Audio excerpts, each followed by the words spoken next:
Hi guys, my name's Amber and welcome to my YouTube channel.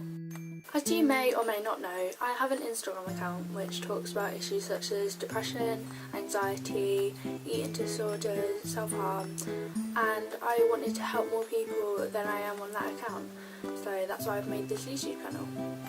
For a long time I've also been watching lots of YouTubers that talk about similar issues, and I've always wanted to be one of them. As well as helping other people, I feel like this channel will also help me, because I have a phobia of cameras and this is my way of getting over that fear. This video, as suggested by my friend Chloe, is going to be about 10 things not to say to people with social anxiety.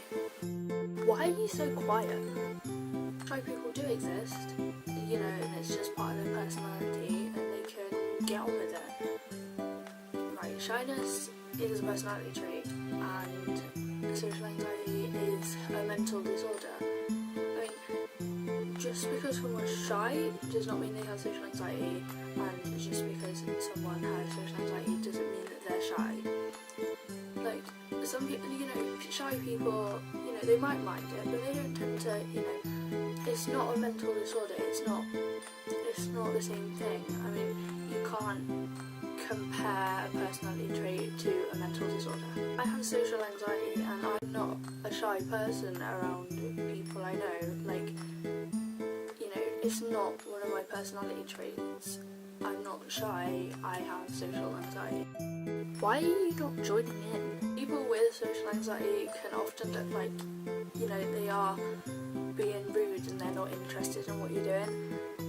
That's normally because they're like freaking out inside, you know, they don't really know what to do, and you know, like a person with social anxiety being put in a social situation is like being thrown into a freaking pit of alligators. It's not fun.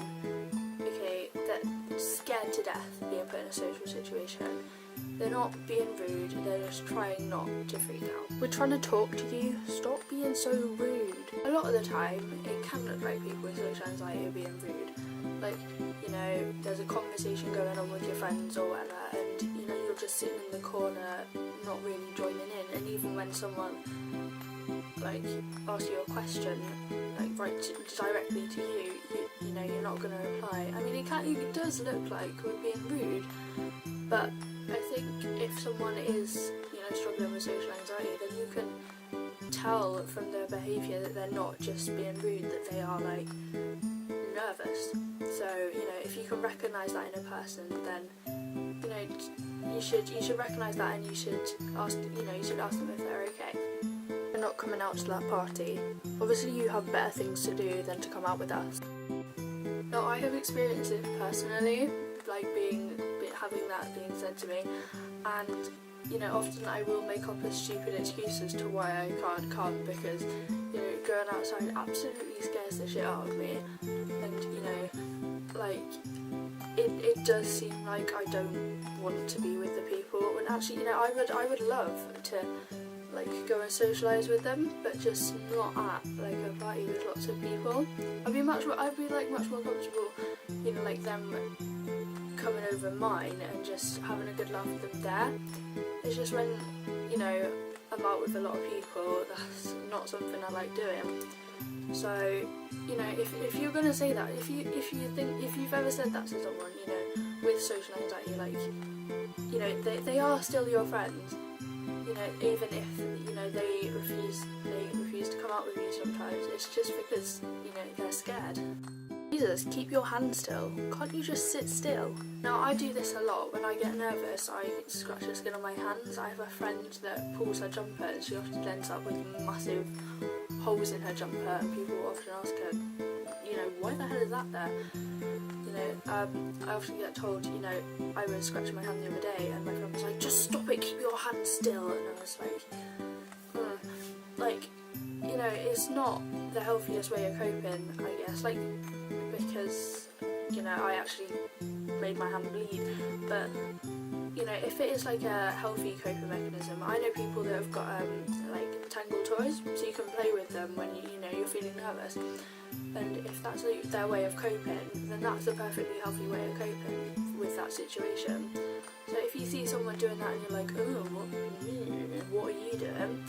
Then, you know, that's their way of coping, just leave them to it, because you know that's their way of making the situation better. So if that's their way of dealing with it, then leave them to it. Social anxiety? Oh yeah, I have that too. I was at a party the other day and I just stood in the corner of the room for half an hour. The chances are that someone with social anxiety wouldn't even go to that party. They wouldn't even be there in the first place.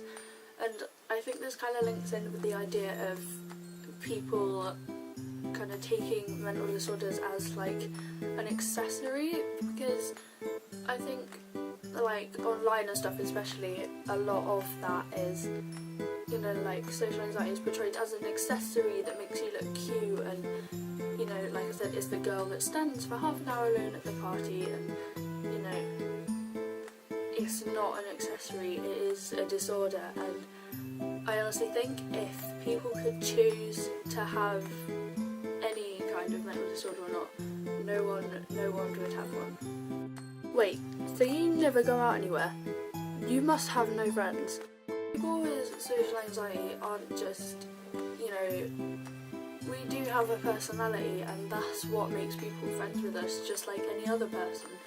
You know, and also there was a time before I had social anxiety, and through getting that, all my friends have stuck by me, and that's what friends should do. You know, when someone says to you, you know, oh, you must have no friends, you know, thanks. That's a massive confidence boost, yeah. You know, like, why would you say that to someone who already has social anxiety? I mean, they clearly are going through a pretty hard time. I mean, you know, it's not going to help their situation, is it? You going, oh, you have no friends.